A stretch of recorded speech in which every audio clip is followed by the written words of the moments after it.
இந்த நெக்ல வந்து ஒரு மாதிரி நிறைய வந்து புண்ணு மாதிரி வந்துருக்குதுங்க. அப்ப வந்து பார்க்கும்போது இந்த ரொம்ப இதா இருந்தது. அப்ப வந்து நாங்க வேற ஹாஸ்பிட்டல் தான் போயிட்டு இருப்போம். அப்ப நாங்க இந்த பக்கம் வரப்ப இந்த ஹாஸ்பிட்டல் பார்த்தோம். சரி இங்கே பாத்துடலாம் அப்படின்னு சொல்லிட்டு.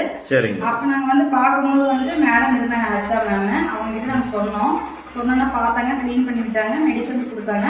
அது கொடுத்ததுமே வந்துட்டு நல்லாவே ரெக்கவர் ஆயிட்டான். நான் ரொம்ப ஃபுல்லாவே அந்த ஸ்கின் எல்லாமே தெரிஞ்ச அந்த புழுகளா வந்து ரொம்ப இதா இருந்துச்சு. ஓகே.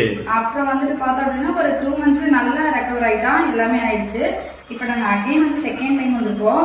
செகண்ட் டைம் வந்திருக்கோம். இப்ப வந்து பாத்தீங்கன்னா கொஞ்சம் ஃபங்கல் இன்ஃபெக்ஷனா இருக்கு. ஆல்ரெடி ஃபர்ஸ்ட் டைம் வந்து நல்லா கியூர் பண்ணிக்கிறதா நாங்க செகண்ட் டைம் வந்திருக்கோம். அதே மாதிரி பாத்தீங்க அப்படின்னா இன்னொரு கேட்டும் இருக்கு. கேட்டு அவனுக்கும் வந்து வேக்சின் பண்றதுக்காக கூட்டிட்டு வந்திருக்கோம். நீங்க நல்லா பாக்குறாங்க, அதுக்காக நாங்க வந்திருக்கோம் சார்.